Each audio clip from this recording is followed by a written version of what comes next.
My name is Stephen King. I've written several motion pictures, but I want to tell you about a movie called Maximum Overdrive, which is the first one I've directed. Wow.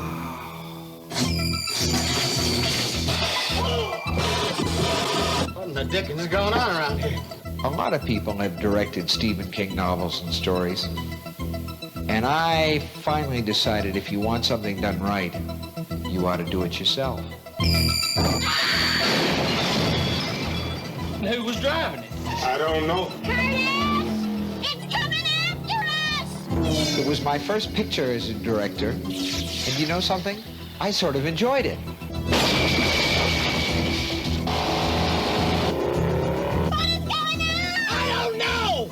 I just wanted someone to do Stephen King right. You want a war? You got one. I just want to get the hell out of here. So come and spend some time with me and my friends at the Dixie Boy. Spend some time in the dark. Please don't let us be in the dark. Help me. I'm gonna scare the hell out of you.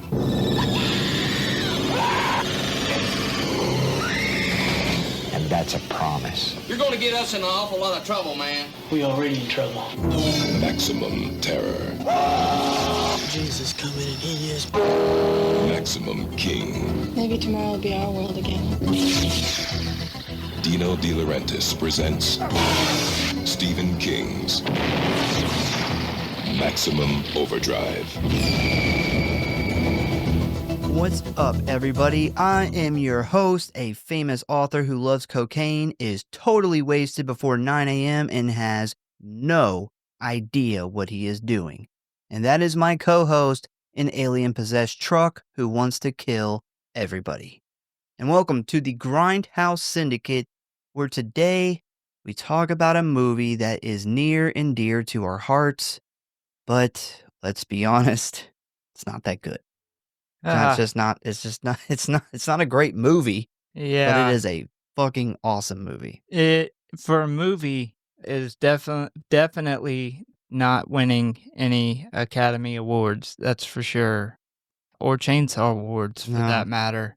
But this is a movie that me and you watched.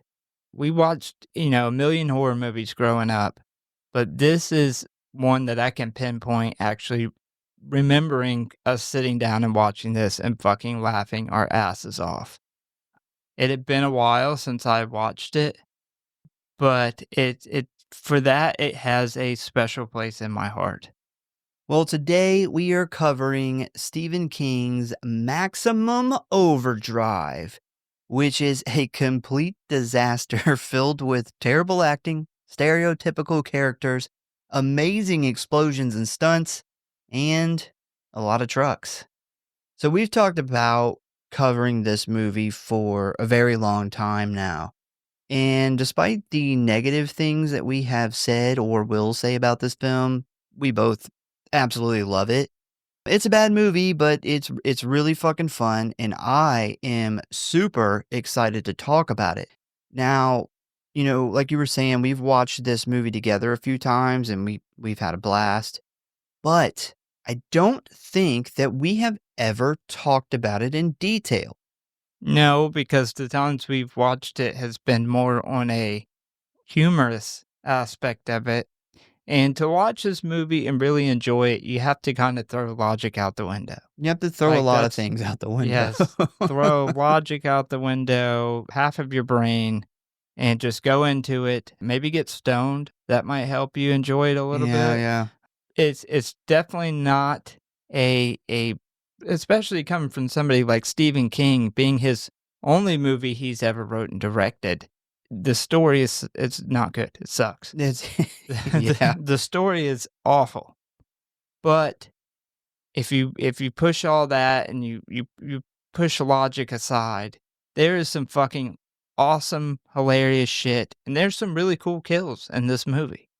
Yeah, and you know that I am a sucker for the 80s, like car crashing, fucking chase scenes, explosion. I love that shit, and there is a ton of it in this movie. Yeah, this movie is kind of an anomaly where we get between AC/DC soundtrack and awesome explosions, some really, really gory stuff, some cool practical effects, and you got a really big budget feel on a B movie script.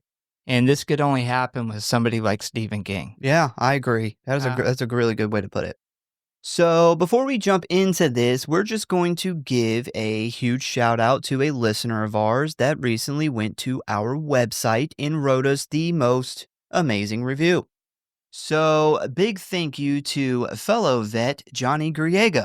Hopefully I didn't butcher your name too bad. If you've listened long enough, you know we suck with names.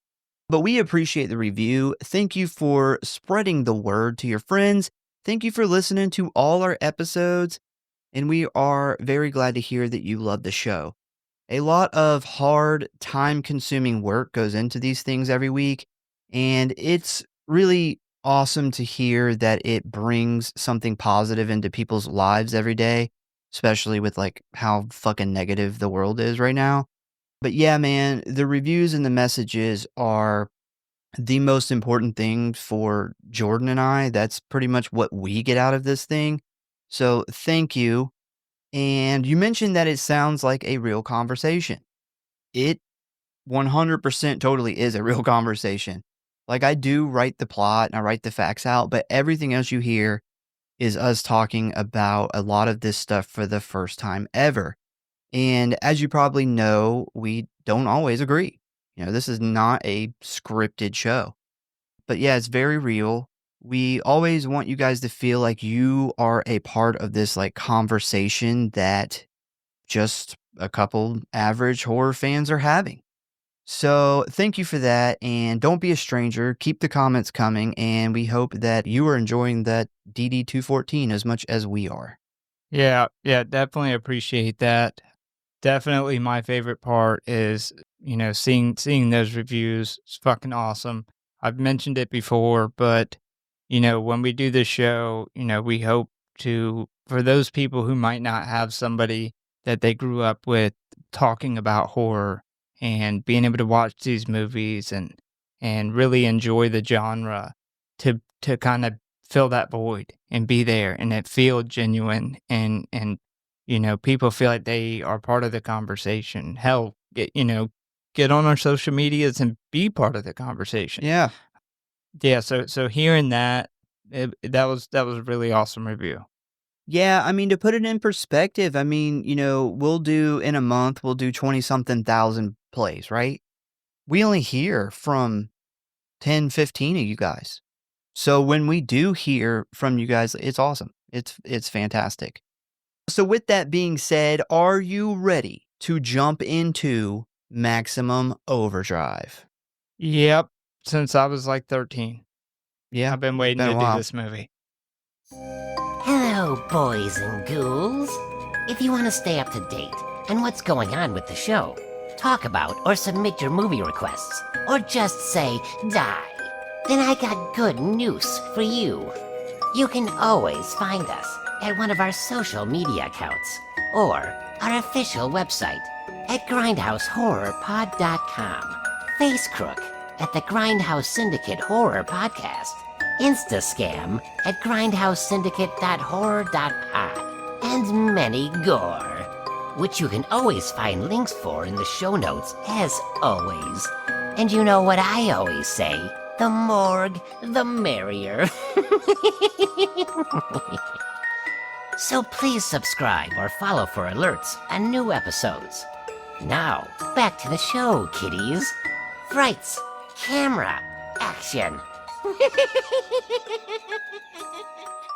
And if you really love us and don't want us to have to get jobs at the Dixie Boy Diner, give us a review. Maximum Overdrive is a 1986 American horror film written and directed by Stephen King in his only directorial effort. The film stars Emilio Estevez, Pat Hingle, Laura Harrington, and Yardley Smith. The film was inspired by and based on King's short story Trucks, which was included in the author's first collection of short stories called Night Shift. It follows the events after all machines become sentient when Earth crosses paths with the tail of a comet, initiating a worldwide killing spree. Although dozens of films have been based on his novels and short stories, this was the only adaptation that King himself directed. One of the more unique features of this movie is a mid-1980s hard rock soundtrack, which was composed entirely by the group AC/DC, which was King's favorite band, and whose album Who Made Who was released as the Maximum Overdrive soundtrack. It includes the best-selling singles Who Made Who, You Shook Me All Night Long, and Hell's Bells. Another interesting thing is King actually offered them cameos in the film. Unfortunately, though, they turned it down. Yeah, they were, Stephen King asked you to make music, you do, but they probably heard the script and were like, "No, thanks." Well, so Stephen We're not so thunderstruck by the script. Stephen King went to a concert of theirs, and he got backstage, and he met the band backstage, and he asked them if they would do the music for this movie. And they, without knowing anything about it, said, "Hell yeah." And then he's like, "Well, would you want to have a cameo in the movie?" And they said, "No, we don't know anything about acting, so we'll just stick to the soundtrack part." But yeah. Well, neither did half of the other people in the That's movie. true. And even the director didn't know anything about directing. That's So very true. it would have fit perfect. I think the best characters here was the Green Goblin truck. The trucks were on point with their acting. So the film was the first to be made by Embassy Pictures. It had a budget of 9 million ball hairs and a box office of only 7.4 million ball hairs. That's bad. Losing ball hairs, man. Yep. Getting up into the old age. Yep. Principal photography began in early May of 1985 in Wilmington, North Carolina, which was chosen because it was a right-to-work state, meaning the production didn't have to hire union crews to work on the film. Or union trucks. Or union trucks, or union tires, and union gas. Those damn union truck drivers. This would be the directorial debut of the writer Stephen King, who had a 3-picture deal with Embassy Pictures. I assume that was canceled. The head of that production company said in an interview in 2002 that King was coked out of his mind all throughout its production and really didn't know what he was doing. On-set translator Roberto Crisi did not remember King's cocaine use, but recalls him drinking from early in the morning until late at night. Chief lighting technician Jock Brandis procured many of the trucks used in production, most of which still featured names from the actual local businesses on the cabs and trailers. Stephen King originally wanted Bruce Springsteen to play the role of Bill Robinson, but the producer said, "No, man, you're all fucked up on coke and beer. I'm going to hire Emilio Estevez." Despite his problems, King did try to create a positive environment for the crew, at one point renting out an entire theater to screen classic films such as Godzilla and Night of the Living Dead. He provided free refreshments and personal commentary during each of the films. King would also participate in golf cart races on the studio lot during downtime. Making this movie sounded fucking awesome. Yeah. Hell yeah. I feel like it was probably the funnest movie that a lot of these actors ever made, and probably the worst movie that they ever made. I did see some interviews with some of the actors years later, and it was interesting because they all said that despite what people thought about the movie or what they thought about King, and the fact that, King was drunk a lot, they said that it was very much a family atmosphere, and everybody just had such a good time. So good for him for not knowing how to direct a movie, but knowing how to have a good time. Knowing how to party. Yep.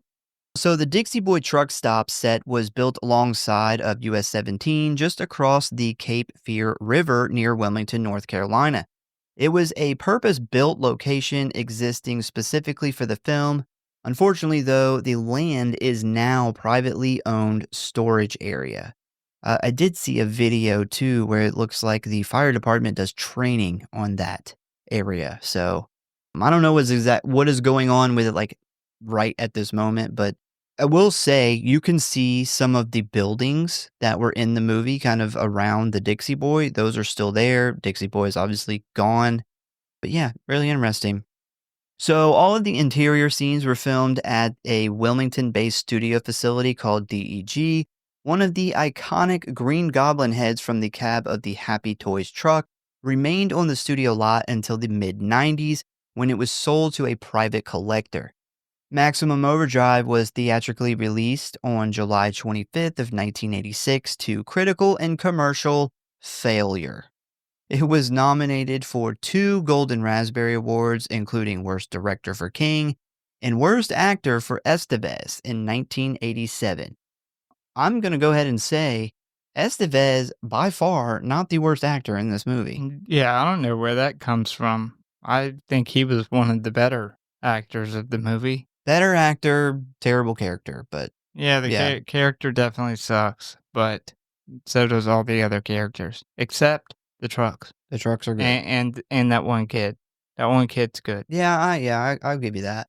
So after this, King disowned the film, describing it as a moron movie and considered the process a learning experience, after which he intended never to direct again.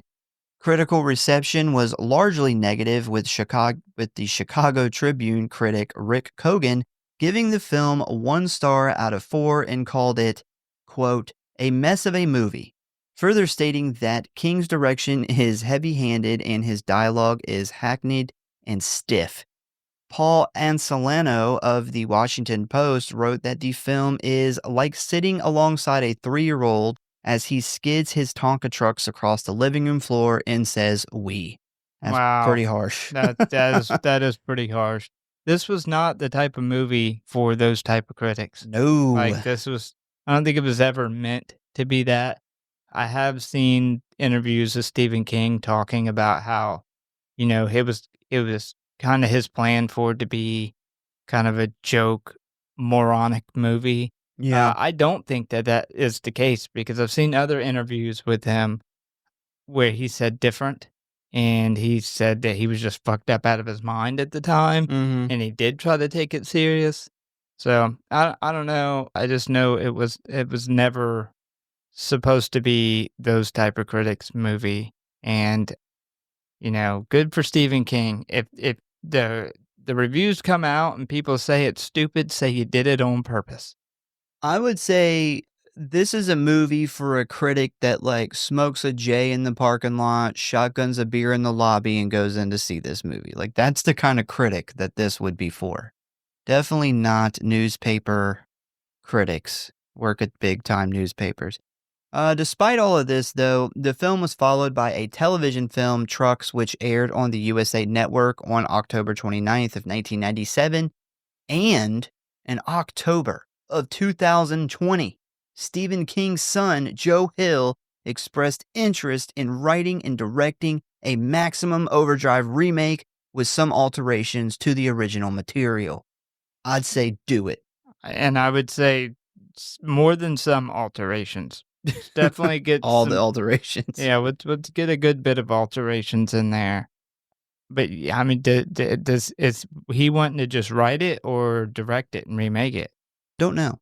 That's all the quote I got from him. Maybe he shouldn't direct this one. If he wants to be a director, maybe hold off on this one, because we've seen what happened with Stephen King. I don't know. Once you direct this movie, you never direct again. All right, so ratings. Pretty bad. Rotten Tom, 14%.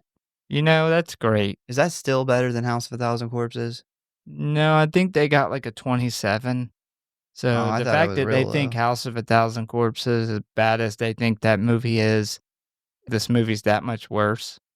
I kind of expected, like, really, really low. Yeah. Like, this is not a Rotten Tom movie. Definitely not. No way. So IMDb gave it a 5.4 out of 10, which is a little better for sure. Letterboxd, a 2.6 out of 5, but there is hope. Google average audience rating of this film is a fucking 4.4 out of 5. And that says everything. Yeah. The only people watching this movie are people who Loved the movie. Yeah, that's it. That's it. That's what that says. If you would like to watch this movie, you can currently find it streaming for free on Tubi and Amazon Prime and Plex. I will warn you, I believe Amazon Prime only has it as of when this episode comes out for 13 more days. I don't know about Tubi or Plex, but yeah, if you're trying to check it out on Amazon, you better do it now. Well, we'll say if you're looking to buy it, physical media, Vestron has recently did a pretty cool release of it.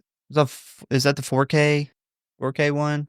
So I think they have a Blu-ray. I think they're both Blu-rays actually, but it's 4K scan. Okay. But they have a regular Blu-ray and then they have a Steelbook. Nice. Both of them look pretty cool.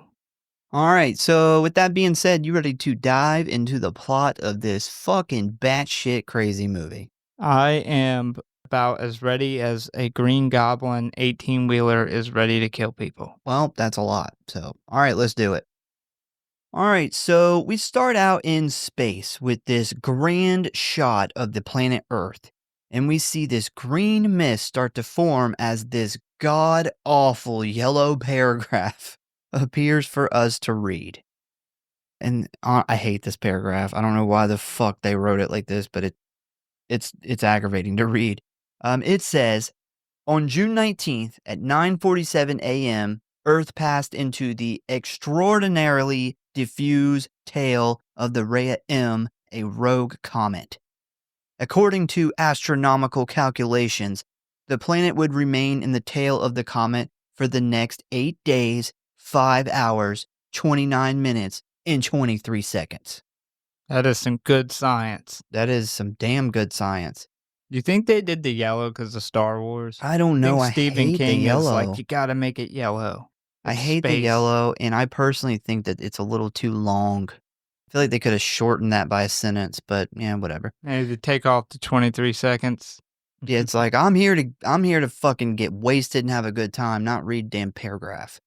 So we then see the green mist get bigger and bigger until it finally surrounds the planet, which I imagine what Earth looks like during 420.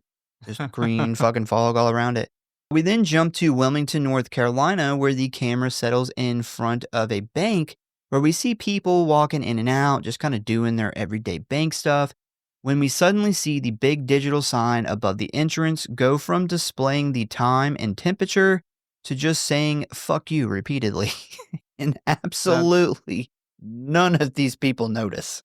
The fuck you sign and then you cue in the AC/DC. That is a fucking tone setting opening scene. You probably know what you're in for. I always forget about the bank, this scene right here. I always forget about it. And every time I watch it, I'm like, oh yeah, it's going to say fuck you. So we then cut to a man walking up to the ATM of this bank to get some cash. And after he puts his card in, we see the words, "You are an asshole," appear on the screen. And this is where we are shown that this character is being played by the man himself, Stephen motherfucking King. Legend has it that he did so much coke during this time, they stopped calling it cocaine and started calling it coking. I like it. I like it. He was cocained up. Yeah, He was so cocained up and fucked up that he doesn't remember filming this scene. Nope. Let me get some of that coking. He probably like went to go watch the first edit of this movie and was like, "Holy shit, I'm in this movie." Who made this? When did we do that? If I was directing, who directed? So after the screen starts calling him an asshole here, the man then turns around and says, "Honey, come on over here, sugar buns. This machine just called me an asshole," which is one of the best lines of the whole movie. I don't know. There's a lot of good lines. That's a in this good one, movie. though. By the way, did you see how thick his fucking glasses were? I'm pretty sure Stephen King's glasses have always been like in the 99 percentile thick. No, these couldn't have been real. These had to be like for like a gag in the movie because they're like half an inch thick. Like they're probably almost against his fucking eyelids. So after this ridiculous intro, we then start to hear the sweet, sweet sound of one of the greatest rock bands in history as AC/DC's hit song, Who Made Who, starts to play, And then we get a large title card that says Maximum Overdrive. So while this song keeps playing, we then jump on over to this very busy drawbridge where we see the 2 bridge operators sitting inside their little building thing that's like attached to the side. And while they attempt to play a card game, we pan on over to the control center where we see buttons, levers, and knobs begin to move on their own. This causes these big gears to start moving, which, despite it being full of cars and trucks, prompts the bridge to begin lifting up from the middle. So once this starts happening, everybody slams on their brakes, trying to avoid just like driving off of the 2 ends, which are, slowly lifting up into the air. And once the bridge gets to about 30 to 40 degrees, we start to see mayhem begin to take place. And right off the bat, this motorcycle guy just eats shit. Like he is the first to go. One thing that I love about this movie is the use of stuntmen. Yes. And there's a lot of stuntmen, and there's a lot of stuntmen in this scene, and I love it. Yeah, there is so a lady goes through a window. Hell here, yeah. And it's brutal. Like, it's like legitimate, and it looks like a stunt person. It Oh doesn't yeah, look like a absolutely. dummy. No, I think it's And I probably was stunt like, people. holy shit, that was like an actual car wreck. Hell yeah. And then don't forget the motorcycle guy falling off the bridge. And he's like, oh, all the way down. Yeah, but the hilarious part of that is he would have fell down to the bridge, not off of the bridge. Yeah, I know. I thought about that. So yeah, as this bridge lifts higher and higher, we then start to see cars sliding backwards and slamming into each other, causing everyone just like to lose their mind. Next is just pure pandemonium as cars begin falling like 200 feet down into the water. One woman's vehicle slams into another one, causing her to go like flying out of her windshield. A few people get crushed. One guy jumps out of his car only to immediately slip and fall into this huge pile of busted watermelons. It's crazy, man. Yeah, there's like watermelons flying like 20 feet in the air, Yeah. smashing through windshields and stuff. It is pandemonium. Pandemonium. So this scene was shot a couple different ways. One, it was with a real bridge in Wilmington. They then built a set for the scenes where the cars are like sliding down like into each other, crashing. And then the third was a miniature replica of the real bridge shot outside using a forced perspective. And these were for the scenes for like the far back shots once the bridge is lifted up in the air. So the scenes when it's like normal, like before the bridge goes up, that's all the real bridge. Then when it goes up, that's the set. And then they got the small miniature for like people falling from the bridge and shit. So yeah.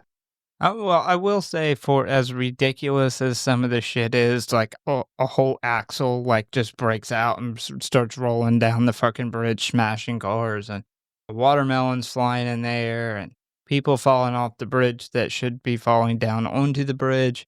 They did a pretty good job as far as from the technical standpoint. Like, Yeah. it looked good. Yeah.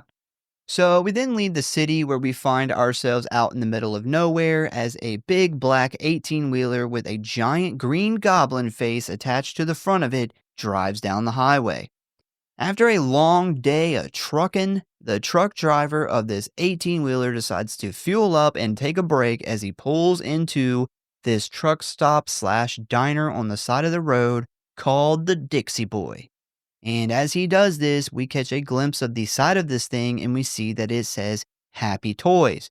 So it being a truck that belongs to this toy company makes it make a little more sense of why it has like this giant goblin face on the front of it. So once the truck driver Handy parks in front of a pump, he is greeted by one of the service station mechanics named Duncan. Why the fuck would this guy's name be Handy? To give out like hand jobs? I don't know. Is he like a man. glove maker on the side? Yeah, glove maker. That's about the best case scenario for getting the nickname Handy. I thought that for years that his name was Andy until I did the research for this film. And I was like, what? Yeah, so the side of the truck also says like the toy company name, and then it says, "Here comes another load of fun," which is That sounds what dirty. I've told my wife every time I've gotten her pregnant. So while Handy heads inside to the diner, Duncan walks over and begins to fill the truck. And this is where we meet about half of our main characters. I will warn you, if you haven't seen this movie, like at least a few times, you might want to bust out like a notepad because this movie has a ton of main characters to keep track of. So first we have the diner waitress, Wanda June. I love when people have two first names. Love That's that their they first just names. added June because it's only in one part of the movie where they call her Wanda June. Wanda June. Then we have the cook, who is also our main character, Bill. And Bill hates working here, doesn't like the owner, and he's kind of stuck in this job because he's currently on parole for something dumb he did back in his 20s. Next, we have the owner of the Dixie Boy, Bubba, who is a total piece of shit, blackmails his workers, and despite being named Bubba, also calls everyone else Bubba, which is Very confusing. very odd and confusing. Yes. Yes, I got very confused when Yeah. I was taking my notes quite a few times. It's weird. Then we have the main mechanic and Bubba's right-hand man, Joe, and we don't know much about him except for the fact that he's kind of dumb and not all that loyal to his boss. So Bill gets called into the office with Bubba where he gets threatened to work an extra hour for free or the boss will call his parole officer. And while this is going down, we see a man hanging out in this small arcade located in the diner as all of the games begin to operate on their own. At first, the man is kind of shocked to see this, but he is suddenly surprised when the cigarette machine starts spitting out packs of cigarettes and change. And once he sees this, he instantly runs over and begins to stuff packs and packs of cigarettes throughout his clothes. So question for you, did this guy look at all familiar to you? No, but it is Gus Fring. Yeah. And I seen that when I was researching the million names in this movie, and I was like, holy shit. Yeah. I did not recognize him. I never knew that Gus Fring was young. Yeah. Just thought he was born like an old like coke kingpin. Yeah, he goes from this movie, who he doesn't even have a name in, to eventually go on to play one of the most notorious villains in television history. So good for him. So while that guy is trying to steal like $800 in cigarettes, we see Duncan still outside trying to put gas in the truck when suddenly the pump stops before it is full.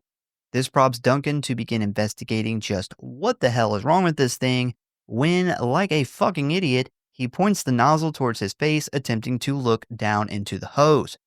And when he does this, the pump basically says, fuck you, as it shoots a bunch of gas right into his face, badly injuring his eyes. Gave him a old-fashioned facial. Yeah, he got a facial. Not a handy from handy this time. It was actual facial. So while Bill is finishing up with this meeting with Bubba, Wanda June is attempting to cover for him and man the grill.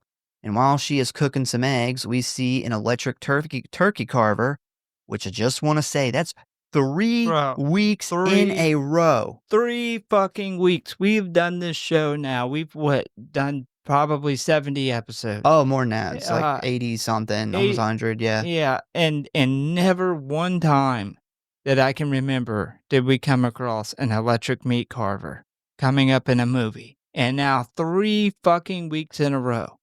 Yeah, that's got to be a record. It blew my mind. Yeah. I was like, holy fucking shit. Yeah. Am I like, I didn't even remember this scene, so I couldn't be like subconsciously. Yeah, I didn't just remember it picking, either. Like meat grinder kills or accidents from movies. Yeah, man, that's crazy. Yeah, man, crazy. But yeah, this turkey carver, which is sitting on the counter next to her, suddenly cuts on by itself, and right as Wanda June reaches for something, it slices her arm, cutting into her skin and muscle pretty deep, causing her to jump in pain and smack the carver onto the ground. Bill hears her screams and immediately comes running, and right when he arrives on the scene, we see the carver attack her foot, attempting to cut through her shoe. She pretty quickly kicks it away as Bill grabs a rag for her wound. We then get a shot of it laying on the floor with a puddle of blood under it as it cuts on and off over and over again. Bill says, fuck this thing though, as he quickly grabs a hammer and smashes it to pieces. So, fun fact here, how they got this turkey carver to run by itself is they installed a vibrator motor inside of it. When the good old vibrators come to save the day. Yep. This is what happens when Stephen King does a movie. You got people named Handies, you got diesel facials and vibrators. Yep. So, meanwhile, back in the arcade, we see that the cigarette man has about 50 packs stuffed into his shirt and pants. He also has a Twinkie in his hat for some reason. Don't know. Yeah, I'm like, this man done resorted to stuffing shit in his hat. Yeah, I'm drawing the line at that. So now that he has reached max capacity, he decides that that's enough, and right as he goes to leave the arcade, one of the game screens catches his eye. Now, the screen is doing like a bunch of different shapes and colors. I'm not entirely sure what happens here, but I think it hypnotizes him. Yeah, it seems that way. That's the only thing I can think of. Or he's never seen that many shapes and colors at one time. I don't know. But yeah, when he sees this, he just freezes and he like watches it for a moment before he then slowly moves his hand towards the machine. And when he touches it, this yellow electricity shoots up his arm and starts zapping his whole body. After a few seconds of this, he then goes flying across the room as we see a bunch of sparks come shooting out of the top of the game, catching Bill and Bubba's attention. And when they head in there, they find the man dead. You know, like, I just want to say this guy was stupid, man. Because it seems like he's hypnotized, but not a single other moment in this entire movie does anybody get hypnotized or like mind controlled by these things. Well, I mean, it's not a very strict movie when it comes to things that make sense. He's just stupid. But I'm leaving it up to logic. Yeah, it could be that. So after this, we then leave the diner for a bit as we hop on over to a Little League baseball game where we see one of the kids dive into home plate right before the catcher tags him with the ball, winning the game. After this victory, the whole team runs out to congratulate each other as the coach offers to buy all of the boys' sodas to celebrate. I'm sure back then that it wasn't a big deal, but can you imagine buying sodas from a drink machine for everybody now? Like if you had 20 kids on that team, it cost you $40-$50. Yeah. Because them things are like $2.50 a piece in a drink machine. It hits you with that $1.75, $2, $2.50. They're not cheap. No, back then they were like a dime. I mean, even when I was a kid, I remember you could get like a can of soda for 50 cents. Yeah, them things are like $2.50 now, I think. So yeah, it would cost this man like $50 just to give all these little fuckers a soda. Well, it cost him more than that. It cost him his nuts and his life. So before we dive into it, I just want to say this next scene is one of my absolute favorite scenes from the whole movie and possibly one of the greatest scenes in cinema history. Bro, I remember the first time we watched this together and when this scene happened, just being in tears laughing. Oh, yeah. I had forgotten about it because I'll talk about it a little later, but I had seen it a few times long time ago. And when we watched it together years ago, I had forgotten about this. I couldn't handle it. Yeah. I was overwhelmed with laughter. A murderous drink machine that not only murders, but snipes kids from a distance. So we then see the coach walk on over to this drink machine and the whole team's like standing a few feet behind him. They're all stoked. They just won like a nail-biting game against like the rival team. The one kid had to literally like dive into the dirt and slide into the plate. It was awesome. And now they're getting these free sodas. So needless to say, like these kids, this is like the greatest day of their life. So the coach then starts putting change into the machine and selecting what soda he wants when all of a sudden, nothing happens. So after hitting the button over and over again, he then gets pretty pissed off and he starts like hitting and kicking it. Once that doesn't work, he then leans down to look into that little space where the drink actually comes out when suddenly a soda can comes flying out of the opening, hitting the coach right square in the balls. In the fucking balls, man. And the the small detail of the kids laughing at this was just, it topped it off for me. God, can you imagine having like a 1 pound metal can full of sugary goodness come flying at your coin purse at 40 mile per hour? A coin purse, man. That's Coin purse. Yeah, your ball stack. Your coin purse. Yeah, it's a Jeez, fucking. I've never heard it called that. Oh wow, wow, yeah, it's coin purse, ball Yeah, sack. yeah. The old Family Jewels getting smashed down by a. I mean, soda's heavy. That's what I'm And saying. this soda machine, as we're about to see, is sniping kids from like 70 yards.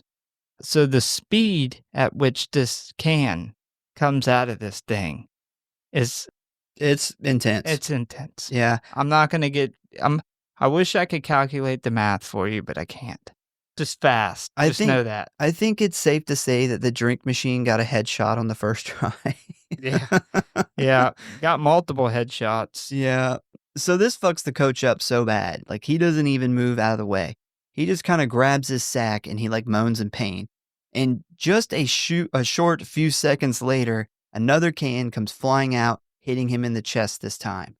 Now I love how when the second can hits him, like he doesn't really react. Like it doesn't really faze him.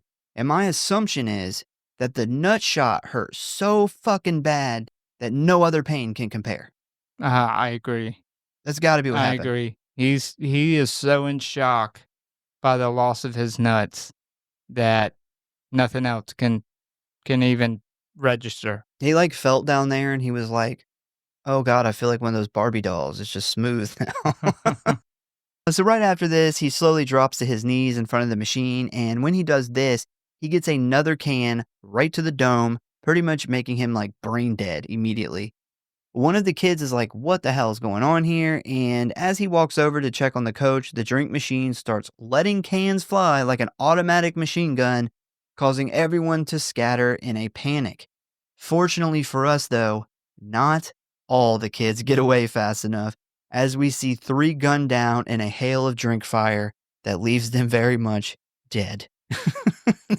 That little fat kid had no fucking chance. Bro, these kids just got murdered by a heavy can of soda, probably going like 200 miles an hour. Yeah. So speaking of that little fat kid, I don't know if you caught this, but when he first turns around, he gets hit in the back of the head with the can. But he doesn't react to it for like another 3 or 4 seconds. He just keeps running, and then all of a sudden he like grabs his head and he does like the most terrible pretend fall ever. He was obviously not a stunt kid. No. He Yeah. was probably like somebody who worked on the sets, like fat kid who wanted Yeah. to be in the movie. Also, these cans were made from foam, so they didn't actually hurt. And in between takes, the cast and crew would just take turns playing with this thing.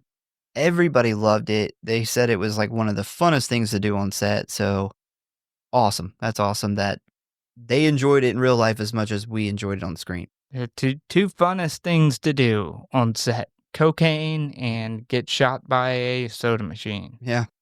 So after this mass murder of children by this drink machine, that is a sentence I never thought I would say, we see this one boy walk over to the coach where we see him just trying to he's like laying there with his eyes open. The coach is like, he's twitching. He's like bleeding from this massive soda can size head wound. And at first the kid is stunned at what he sees, but that is until the machine then fires a can at him. But this kid is smart because he quickly covers his face with his catcher's mask, saving him from taking a can or two to the face. Once he realizes the coach is too far gone, he then throws the mask down and takes off running, where we then get a shot of the baseball field where this other kid is attempting to haul ass on his bike, when suddenly he fucking face plants into the grass after his bike just comes to a dead stop, flipping him over the handlebars. My question here is, did the bike just like hit a gopher hole or something? Or is the bike considered a machine? Like, is it possessed? No, the bikes, I thought the same thing when I first seen it. My guess is that the soda machine took out his front tire. Like, Oh, a snipe shot? straight into the spokes and flipped him over. I hope you're right, because that would be even better Well, than the nobody's bikes are like, because I was like, maybe he had an electric bike, but then I looked I closer and doubt I it. was like, no, he did not have an electric bike. I think a can totally shot at him in the spokes, flipped him over, and because he seen his buddy, the steamroller. So so you're saying that the drink machine can is over there like, you know, dilating for drop and wind. He's like doing like the Yes. sniper thing. He's like testing the wind. He's like, oh, I gotta aim a little higher to get this one. And he just nails it perfect. Yeah. Some fucking Chris Kyle shit with Ye a can of soda. I absolutely think it's a computer. It can That's calculate true. those things immediately. This is true. So yeah, this fucking kid eats it as his bike just suddenly stops, which, by the way, props to that stunt kid for pulling this off. Looked great. And right as this happens, we see a goddamn steamroller come bursting through the gate, heading right for the injured kid, where he quickly gets run over and smushed. I'm glad that they showed this kill, but unfortunately, the best part of it was cut by the MPAA. The fucking worst enemies of horror movies. Fucking bastards. Well, I'm about to tell you guys what the scene was supposed to be. So nothing changes with what we've seen. That still stays the same. Apparently, they had like this big thing of blood that was supposed to like bust open when the steamroller ran it over, and then it was supposed to like stick onto the roller. That way, every time the spot on the roller would make a contact with the ground, it would leave a trail of blood on the grass. That's what Oh, it was supposed to do. that would have been awesome. It gets better. But it ended up just exploding, making it look like the kid's head just popped, like super big blood explosion. And this thing just like sprays blood everywhere, like all over the grass and shit. Stephen King, even though the prop fucked up, loved it. He thought it was better, but the MPAA made them cut it out for being too graphic. Yeah, I heard the producer didn't want gore, and Stephen King wanted as much gore as possible, which is why I think we got this awesome mix of like humor, but just a lot of gore and cool death scenes too. Yeah, I had forgot that they ran a kid over with a steamroller. Hell yeah. I was stoked about that. As awful as that sounds, that was brutal. I love it. I love it. So after this, the steamroller then starts heading right for the catcher's mask kid. But he says fuck this as he hops onto his BMX bike and guns it full speed through the grass and out of the park. Which, man, it really reminds you of how difficult it is to pedal through grass when I'm watching him. Like, he's pedaling so fucking hard and just not moving that fast. We will see this kid again later because he is actually one of our main characters and his name is Deke, and he is the son of Duncan, the mechanic at the Dixie Boy. So next we head back on over to that highway in the middle of nowhere where we see a car driving down the road. And inside this car is two more of our main characters. I warned you, there's a lot of them. So we have Camp Loman, who is a sleazy traveling Bible salesman with a serious walrus stash. And with him is a young woman named Brett who is hitchhiking to Florida. So Cam keeps trying to flirt and feel up Brett, who is messing with the radio, and she's not having it. She tells him that if he touches her again, he is going to be wiping his ass with a hook the next time he takes a shit. He then attempts to tell her a little bit about himself, but she quickly tells him to shut up as she hears a news radio broadcast come through the speakers. And this newscast person says that after 9 this morning, a bunch of weird reports started pouring into the station. And then their radio equipment started acting up. Despite not really knowing what exactly is going on, he urges anybody who is on or near a major highway to get away immediately. Unfortunately, though, before the newsman can finish what he was saying, the radio cuts out. This broadcast pretty quickly alarms Brett, who then grabs the wheel of the car and forces them to pull into the Dixie Boy and park. She then jumps out of the car and slams the door, which causes Camp to freak out on her. He then runs over after her, where they proceed to argue in the parking lot. And while this is going on, we see that they are standing in front of the Green Goblin truck. So this is a cool shot from inside the truck. But I don't know if you noticed it or not. Camp's car just isn't there. It's just Camp and Brett, and the car just magically vanished just for the scene.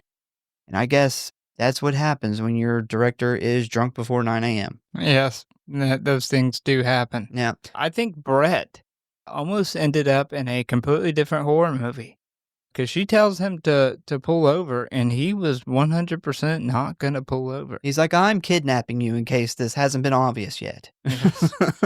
And I don't know what the fuck outfit they put her in, but Jesus Christ. She's dressed like a man in the 40s. Yeah. That's when you're a hitchhiking woman. You kind of got to dress like that. So you know the scene a little bit later on where she changes in the bathroom? Yeah. The reason that scene exists is because the producer seen this outfit and hated it and had her change. He's like, Steven, what are you doing? Yeah. What is this?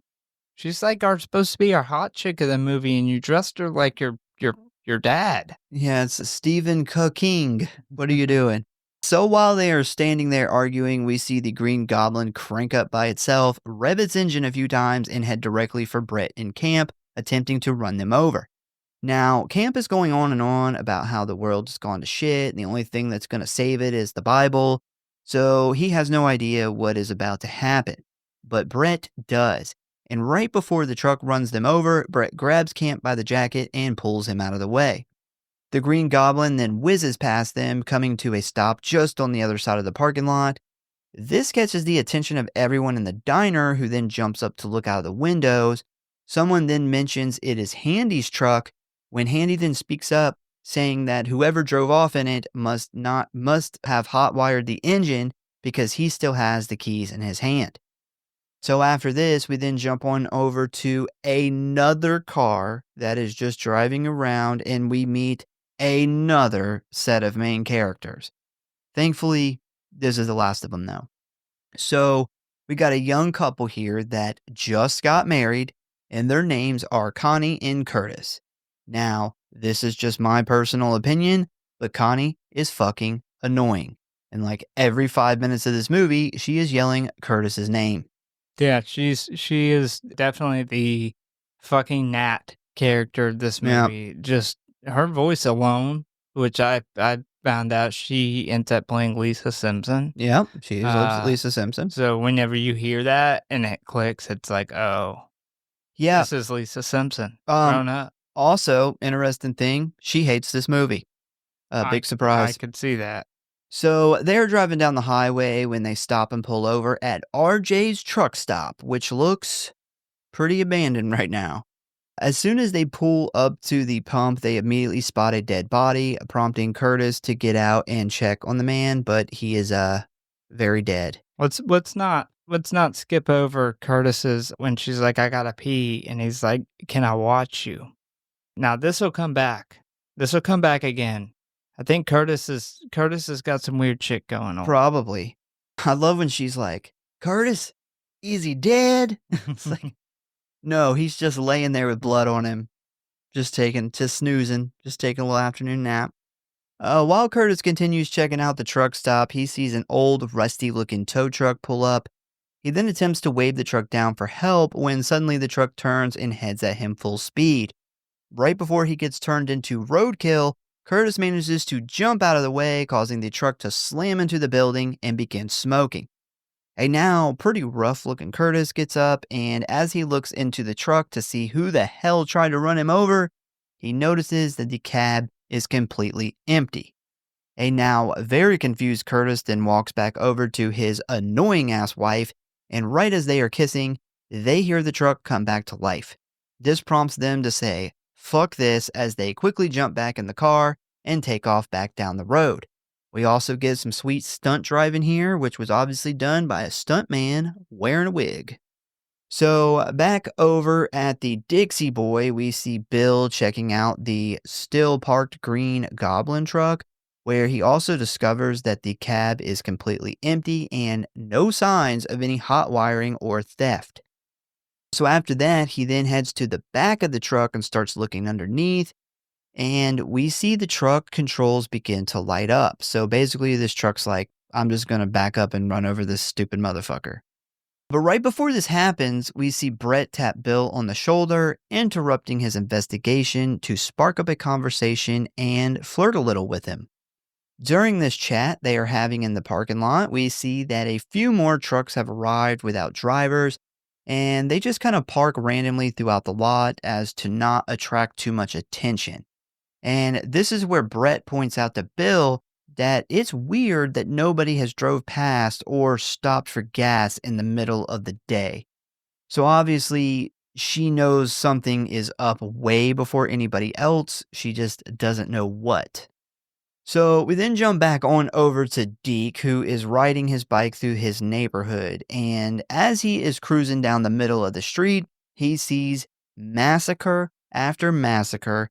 Pretty much every house has a dead person on the lawn and the driveway, even hanging out of the windows. Bro, I love the shot of him biking through the neighborhood with all the dead people. Not only do we get some like awesome, like the fucking lady hanging out the window with the hair dryer had strangled her, but this really gives you an idea of the scale of the carnage that's taken place, because most of this movie takes place at this truck stop with these unassuming people who have no idea what's going on.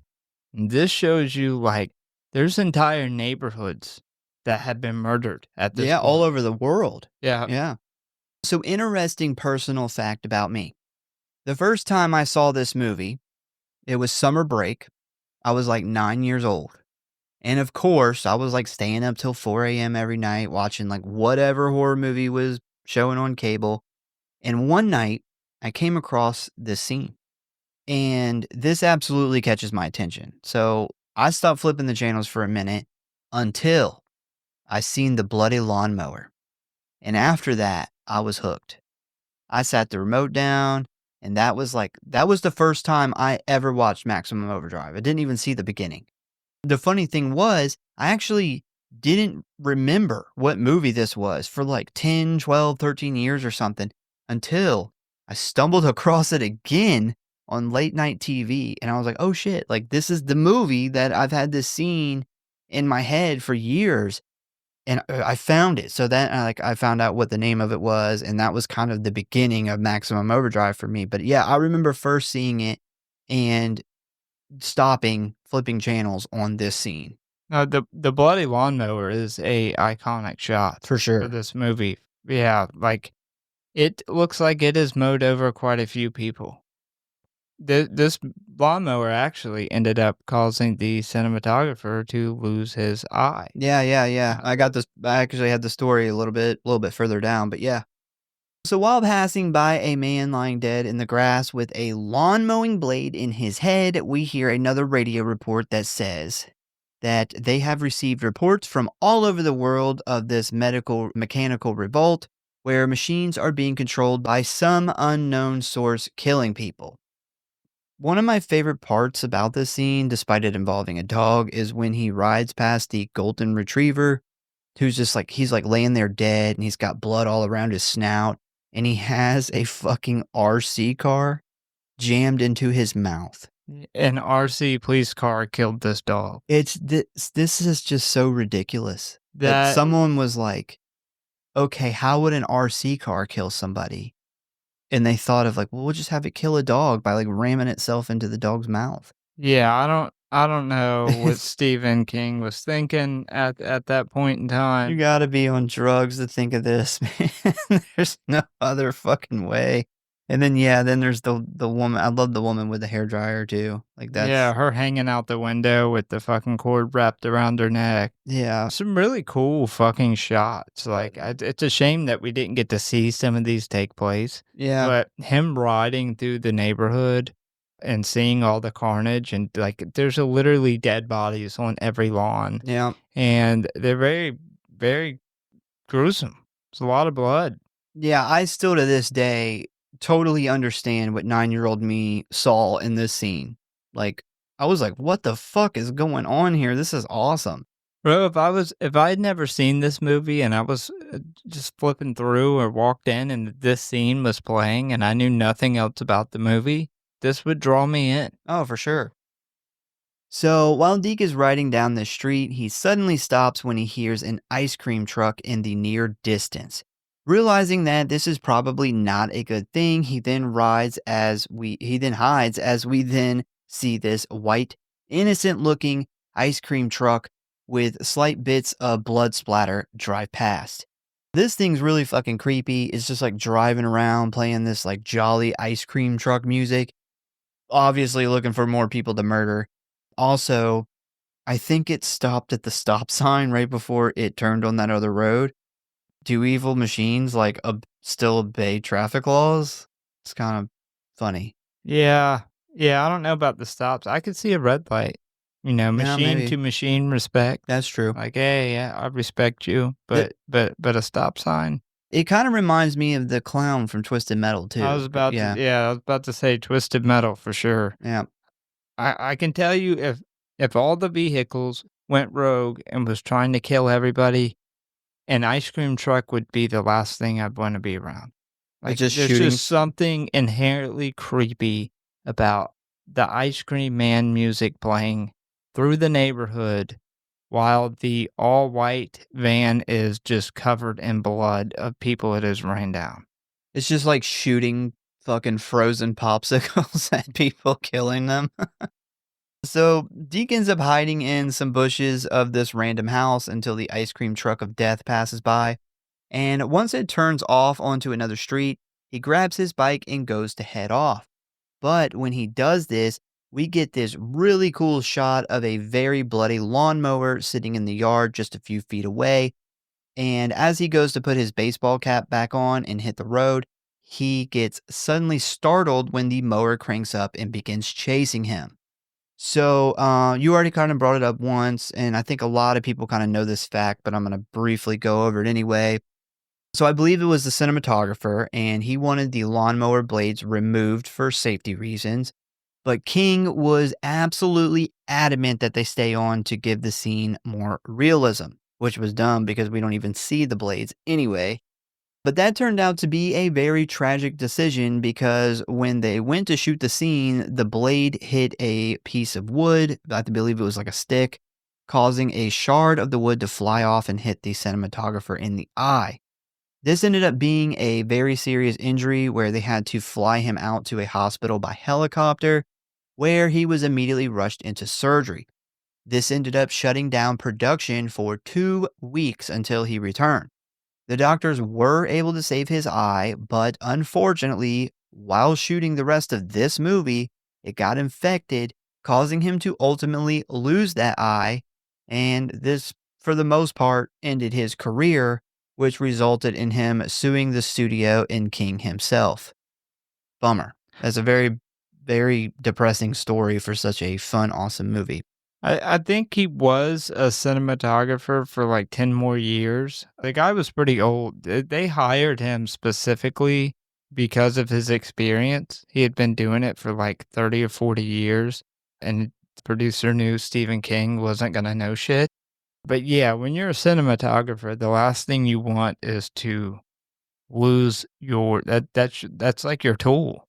You know, your eyes and your vision and how you see things as a cinematographer is what makes you money. So he did continue to be somewhat of a cinematographer. So he kind of blackballed himself. He felt that people were not going to want to hire him because of him only having one eye now. So he actually moved back to, I believe it was not India. He moved back to Italy, and he just worked on really small independent movies until he eventually retired and then died.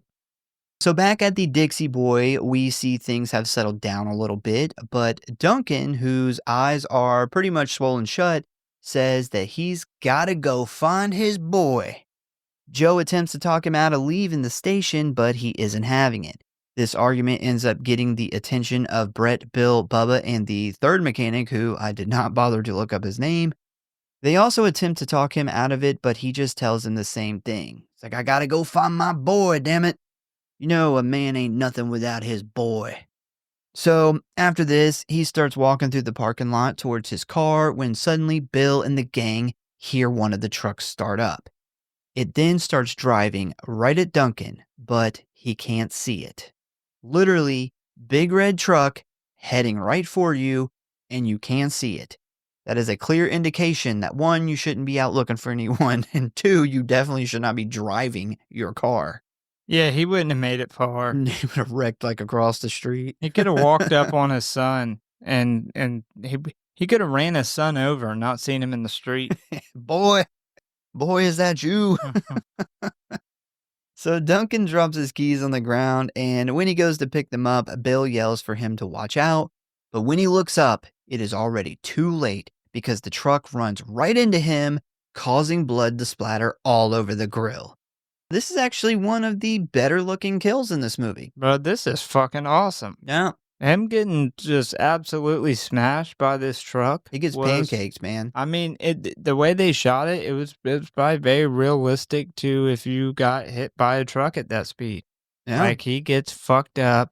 There's a ton of blood. It looks good, man. Yeah. I gotta say, it's one of my favorite kills of the entire movie. Definitely a good one.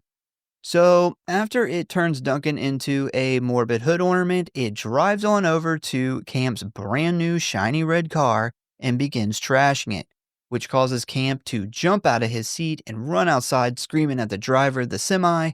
Despite Bill attempting to physically pull him back inside, he breaks away and goes running after the truck, which is now across the parking lot. Once this happens, we see the Green Goblin truck crank up, rev its engine, and its eyes light up red, because how else would you know that it's evil? We then see the gear shifter put the truck in reverse and begin chasing after Camp, who starts just running towards the end of the parking lot. But all the Bibles in the world can't save him from the Green Goblin, as he gets hit from behind, violently tossing him over a fence and into a small, shallow creek. So, after the death of the salesman, the gang all gather back into the diner, with Bill informing everyone that he checked both trucks and neither one had a driver behind the wheel. Bubba thinks that he is full of shit and attempts to use his CB radio to call for help, which of course doesn't reach anyone.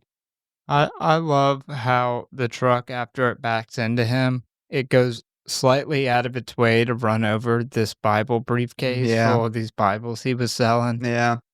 I love when Handy and the other mechanic, they go out and they get Duncan's body. And when they bring him inside, like Bubba gets pissed because he's like, "You're dripping blood all over my floor." It's like, dude, your fucking employee who just got murdered and your concern is the blood on the floor. Yeah, this guy is like overly written as just a bastard. Well, he's a terrible human being, but he is a fantastic movie character. He is a great movie character, but God, he is a bastard. I'm surprised he didn't make everyone clock out, because none of them are really working right now. Like He probably did. They're just hiding Just out. didn't get in the movie. He's like, everybody punch the clock. I'm not paying you a fucking dime for this. Yeah, and then he lets them like eat his food and shit the whole time they're there. So anyway, a little while later, we see that there are now like 8 or 9 trucks here, and they all start up at the same time and begin driving circles around the Dixie Boy, while the humans in the diner watch in fear. And it is now pretty obvious that the Green Goblin is running the show. I guess because he's like the coolest looking truck, like that automatically makes him the leader. If he is a Green Goblin truck, he has to be the leader. Maybe they voted. What other truck could be the leader? Maybe they voted like truck democracy. Yeah. Or maybe he had to fight another truck and the winner is the leader. The other trucks are like, man, we don't know why, but this truck is super intimidating looking. It's like blacked out. They can't quite put a finger on what's different about this truck, but it's scary. He's got swag. Yeah. That's it. He's got that Green Goblin swag. I love like the evil clown that's painted on the back. I love that they put that on there. I would love to have that set piece from the front of the truck that you were talking about, just so people could come over and say, "Oh my God, that's an awesome giant Green Goblin thing you got." Like, which Spider-Man did that come from? I wonder if the evil clown that's on the back of the truck is like a nod to It. Might be. That's a good point. So we then jump back on over to Connie and Curtis, who, after having that run-in with the tow truck at the other gas station, took off in their car. I don't have any clue why their car isn't evil. That's one hang-up I've always had with this movie. Same thing for Bubba and Cam's car. Like, neither one of their cars turned evil, but I don't know. Yeah, I don't really get that either, but it's a thing that the cars don't go bad in this. It's only literally everything else that's not a car. I mean, maybe cars just, that personal relationship you have with your car. It's like when you have with your dog. Yeah.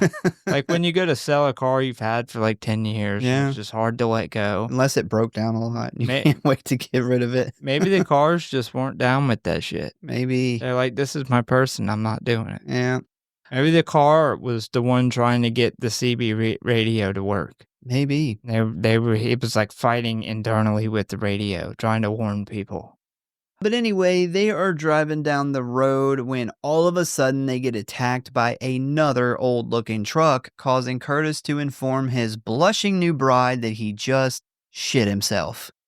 It's such a small line that's overlooked. Surprised. He's like, I just shit myself. Do you want to see? Do you still want to fuck when we get to the hotel?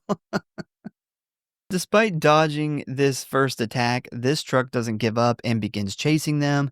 After trading blows on the blacktop, professional wheelman Curtis here is about to pull off a sweet move by swerving right on a curved road. It's not very complicated.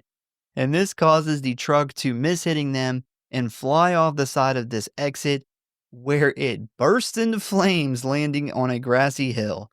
I fucking love 80s car chase scenes, man. Like, it's so much better than like CGI bullshit. Also, why did the truck explode when it ran into the grass? No goddamn idea, but it was awesome. It was carrying something combustible.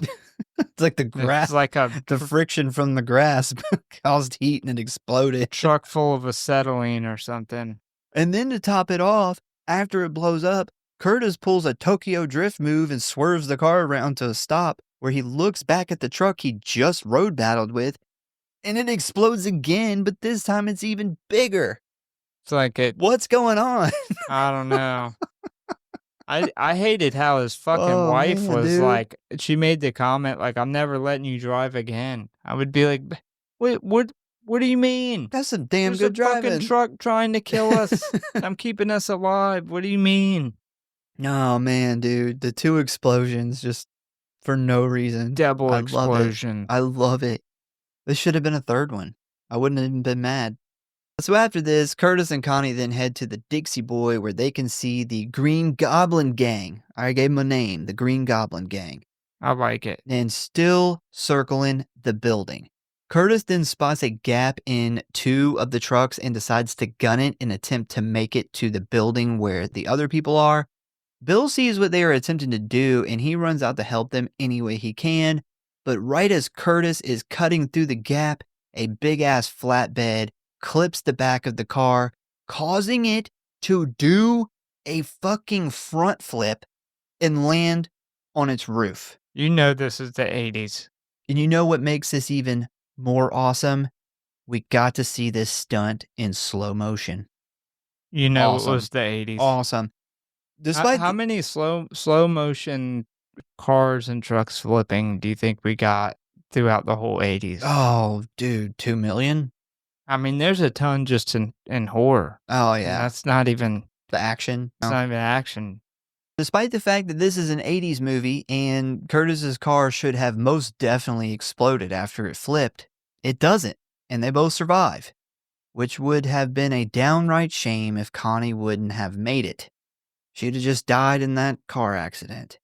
I love how Stephen King, he was like, big truck swerving off the road and into the grass, 2 big explosions. Car gets hit and does a front flip landing on the top, nothing. That's high quality filmmaking right there. So Brett and Bill run out and help them out of the wreckage and attempt to get them safely back to the diner. But as they start running, we see the truck that killed Duncan begin to chase them. And it doesn't look good for the group until we hear Bubba yell, all right, stick this one up your hole, as he fires a fucking law launcher in their direction, hitting the truck right in the grill, causing another awesome explosion. Yes, you heard that right. The owner of a truck stop gas station just walked out with a grenade launcher, a fucking RPG, and blew a truck up. Hell yeah. Cinema gold. Cinema gold. This all of it. All of it's fantastic. If you don't know what a law launcher is, the best way to describe it, it is basically a kind of smaller version of a bazooka. I think everybody knows what a bazooka is, despite the fact that they haven't made it in like 50 years. But the only thing is, unlike in this movie, law launchers are not reloadable. You get one shot and it's done. This movie, they don't play by those rules. They just keep using it over and over again. But that is what it is. There is no rules in this movie. This is true. So after Bubba does a little bit of shit talking to the remaining trucks, he tells Joe to reload the launcher, to which he fires another shot, blowing up another evil truck. So after this, the Green Goblin gang kind of backs off, allowing Curtis, Connie, Brett, and Bill to finally make it to the diner, where Bill immediately asked, where in the hell did they get a rocket launcher? And right as Joe, with a big grin on his face, goes to answer, Bubba cuts him off, telling him to shut up and that he found it in his Christmas stocking. After this, we get a quick scene of Brett and Bill talking alone in the back office, and nothing really important happens here. Just like a bunch of like flirting and sentimental shit. But the reason that I bring it up is because Brett instantly goes from like her badass personality to like upset and crying. And when she does this, it is truly some of the worst acting I have ever seen. Yes.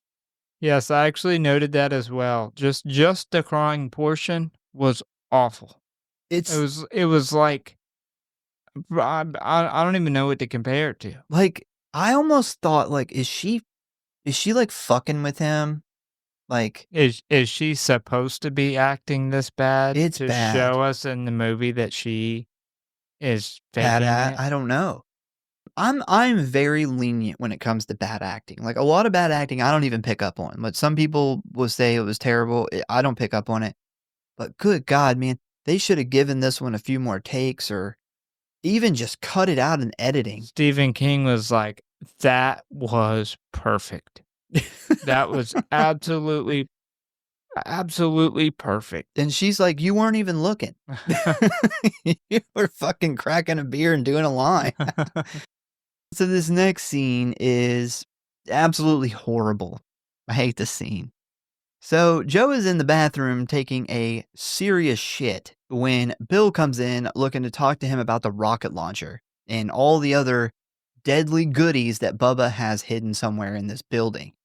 Now, the whole time this conversation is going on, one, Joey's like most of us and doesn't really want to have a conversation when he's making a deposit at the porcelain bank. And two, he is letting out the grossest sounding farts ever. Like, I seriously hate this scene because of how good the Foley is with the farts. You can even hear, like, the fart will happen, and then you can hear the fucking shit hit the water afterwards. Like, I hate it. I hate the scene. Like, it fucking is gross. You know Stephen King with that lawnmower blade, you know he wants continuity. His real shit. He made that guy really go in there and take a shit. He's like, you're going to take this laxative, and we're going to get this. It's the only way. And then we're going to go play with the soda machine gun. Man, I was once using the bathroom at work, and a man came in the stall next to me, and it was the worst sounding fucking thing I've ever heard in my life.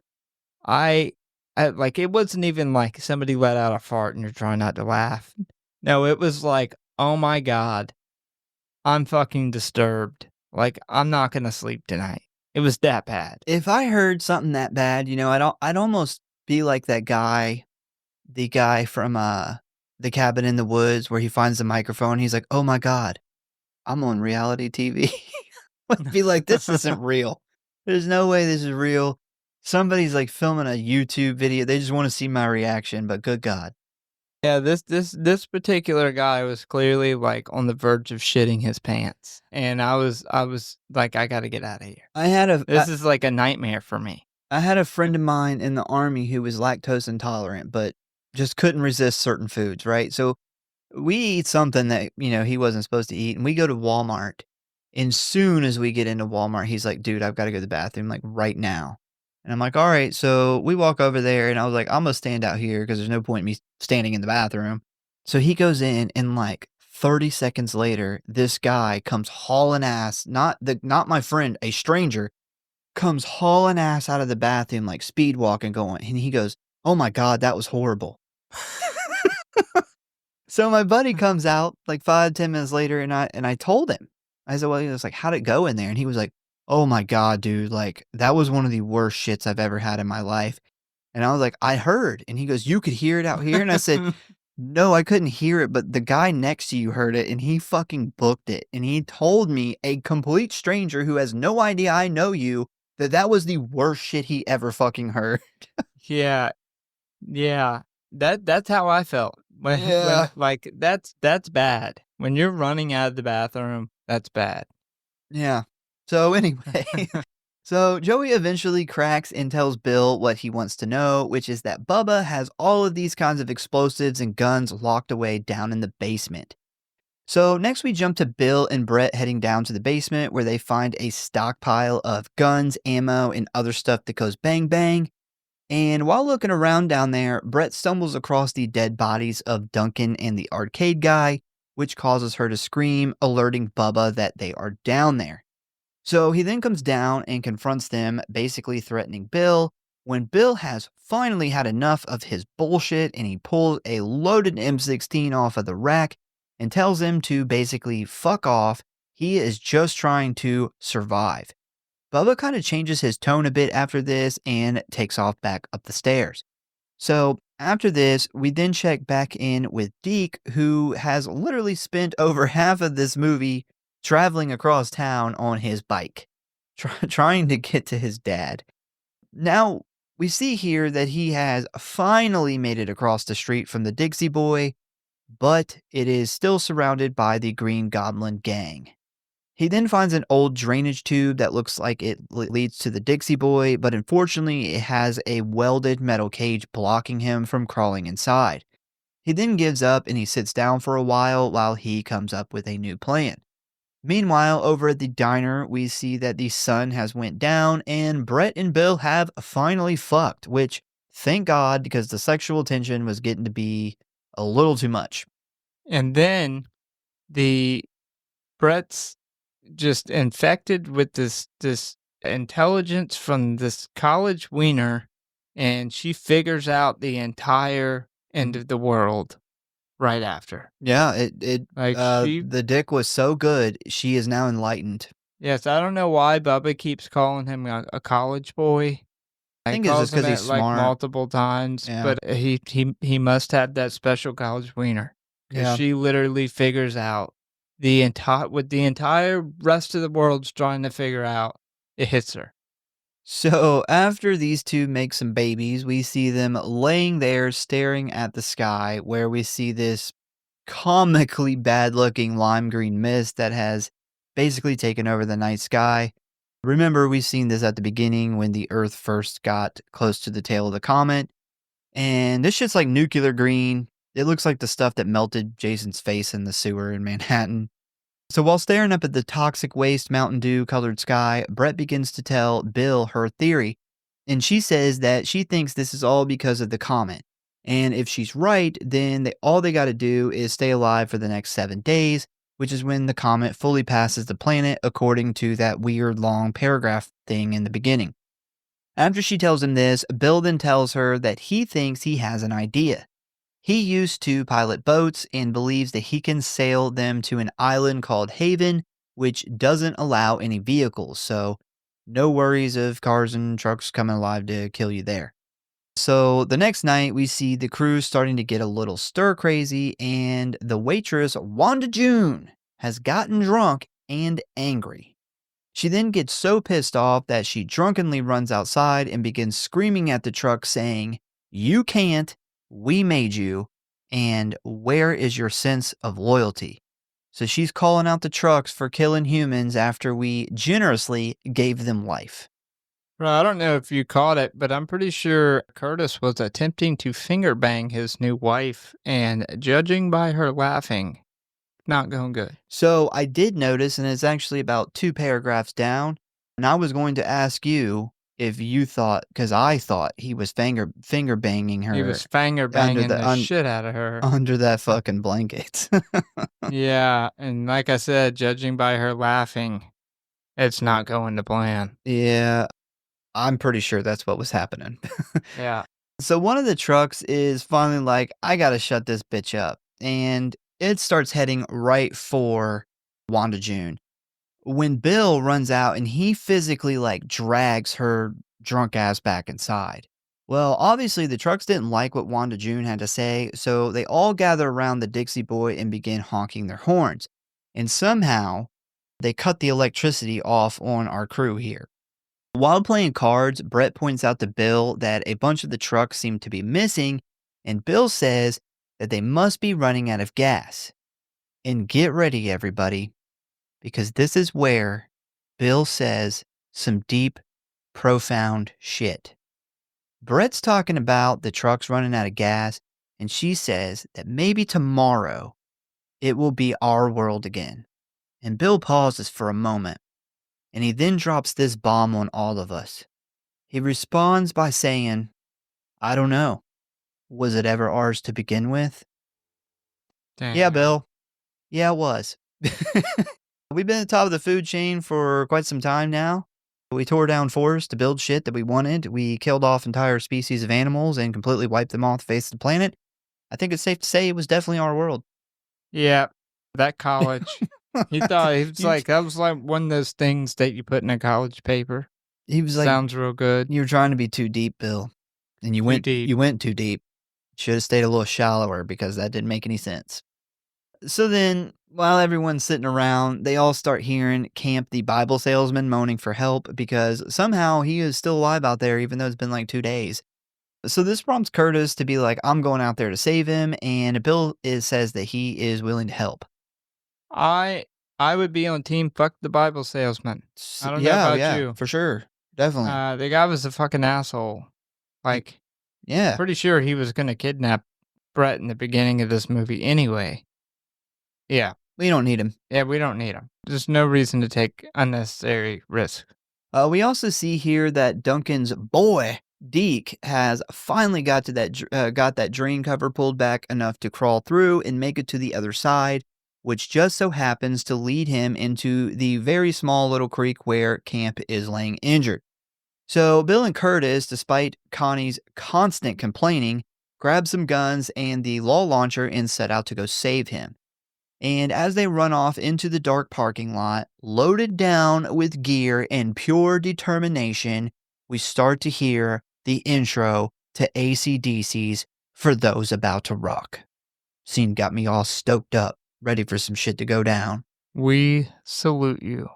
So after finding a sewer access in another smaller building and crawling through a bunch of shit water, which I just realized they probably crawled through Joey's shit. So interesting. So while they're crawling through this, Curtis oddly asked him, how many people do you think's peed in here? A lot. Now, remember, he made the comment to his wife, can I watch you pee? Oh, gross. And then when Bill gets it splashed up in his face, he asked him kind of very inquisitively, how'd it taste? The first thing out of his mouth. So he's pee curious. Maybe he has a little pee fetish. And then when they get out of the pipe, this is one you might miss. He said, great time. I wish I could do that every day. Oh, yeah, I didn't catch any of that. Yes. Wow. Yes. You know Stephen King has like a super perverted, like he's always putting sexual shit.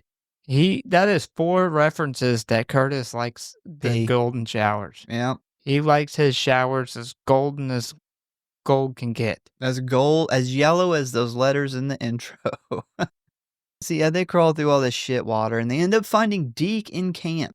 Unfortunately, though, Camp dies right after Deke finds him, just shortly before Bill and Curtis arrive. So after Bill manages to blow up another truck with the law, they safely make it back to the diner, where the unfortunate news is broken to Deke that his father is dead. So, sorry kid, you came all this way for nothing. So the next morning, all of the trucks circling the Dixie Boy finally just come to a stop, and when Deke sees this, he looks out of the window where he spots a bulldozer and a tiny little platform with wheels and an engine come driving up with a fucking M60 machine gun mounted on it. The trucks are stepping their game up, so they mean business. So immediately after arriving, the M60 cart drives up to the front of the diner while the bulldozer begins clearing the parking lot of all these blown up dead trucks, which catches everyone's attention. The bulldozer then changes direction and pushes a car through the wall and into the diner, causing everyone to freak out except Bubba. He gets pissed and he goes and grabs the law launcher, where he fires a round right into the top of the bulldozer. And as he chuckles in delight, we then see the mounted M60 slowly turn in his direction and begin firing, hitting Bubba multiple times in the chest, killing him. After it takes out Bubba, it then just starts letting rounds fly all throughout the diner, killing a bunch of our side characters that weren't really important anyway. Yeah, guy in the green shirt getting smoked looked good. Yeah, and I don't like him because he was drunk like every scene he was in. He was like that annoying drunk guy. Well, right before this scene, so I never noticed, Bubba was fucking Wanda June. It's very, very, very slight, but I did not notice that. Whenever they all get up, when this commotion starts and he runs out, he's adjusting his belt and she comes out behind him with kind of fucked up hair. Yeah, I can see that. They were back there fucking. Hey, Wanda June, won't you come back here and give me some pussy? Yeah, Wanda June. Come on, Bubba, take them pants off. You want credit for those full 8 hours you worked. You have to get down in here and get on your knees. Yeah. But this attack greatly angers Wanda June, probably from fucking cock blocking her, causing her to grab the launcher and run outside, screaming, "You can't do this. We made you." She's really hung up on that for some reason. She is really upset about that. She cannot get her mind across that we made vehicles and they're trying to kill us. How dare you? We built you and then we drove you around so we didn't have to walk. God, imagine being her kids. How much you would have to hear. You can't do that. Yeah. I made you. I brought you into this world. I can take you out of it. Yeah, so this ends up getting her killed because once again, the trucks don't care about what she's saying and the M60 shoots the fuck out of her. So after the dust settles from this, the bulldozer then starts using its horn to talk to the surviving humans in Morse code. How the fuck does the bulldozer know Morse code? I don't know. Maybe that's why they called him over to the Dixie Boy, because he's like the educated one of all the trucks. Oh, I thought it was the Jeep. Morse code. It's the military Jeep. Maybe, but yeah, I think it's the military Jeep doing Morse code. It's the only truck there that knows Morse code because it's in the military. I guess. I mean, I never learned Morse code when I was in the military. No, but this is like a World War II Jeep with like an M60 mounted on the back of it too.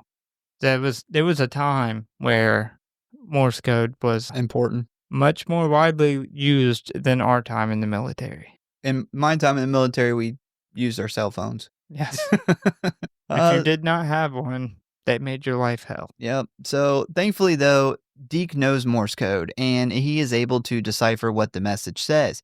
And basically, what the Green Goblin Gang is saying here is if the humans don't fill all of the trucks up with gas, they're going to kill everybody. But if they cooperate, they'll give them power back to the building. An overly excited Bill agrees to this deal, so we then get this montage of everyone standing at the pumps filling truck after truck up while the song Hell's Bells plays. And it seems word must have gotten out because we see lines of new trucks all the way down the highway. So finally, after a whole entire day of pumping gas, we see that Bill has come up with a plan.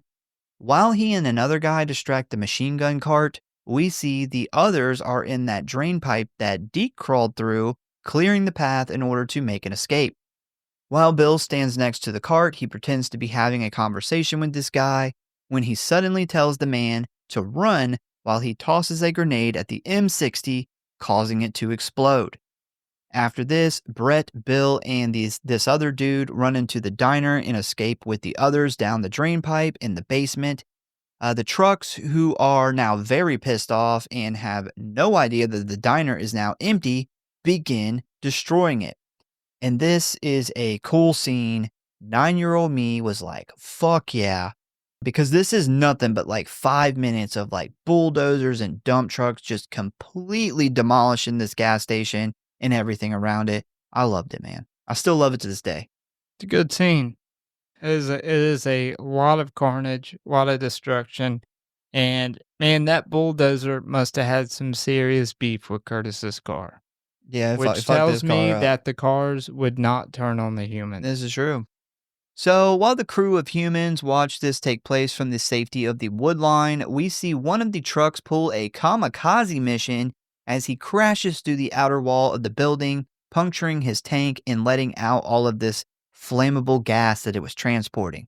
We then see sparks from the electricity wires ignite this gas, causing a huge explosion of the whole place, effectively destroying the truck and the Dixie Boy.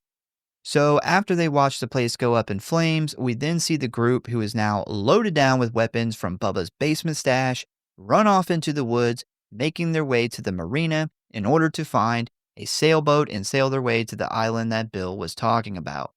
So now this group of humans, they're on foot, they're dirty, they're tired, they're scared, they're all carrying guns. Currently, they remind me of The Walking Dead. And that got me to thinking, what if they made like a serious show like The Walking Dead, but instead of zombies, it was this? And based off of trucks? Yeah. Or Maximum Overdrive? Yeah, I would watch it. I would also watch it. You know what? I just realized this movie is just Dawn of the Dead. This is just Dawn of the Dead. Dawn of the Dead. Okay, yeah. But in a truck stop. So this crazy shit happens, which causes the end of the world, like suddenly. It forces these people who don't really know each other to come together, and they hide out in this place for a bit. And then the place gets overrun, and it forces them to flee. They got to fucking haul ass right now.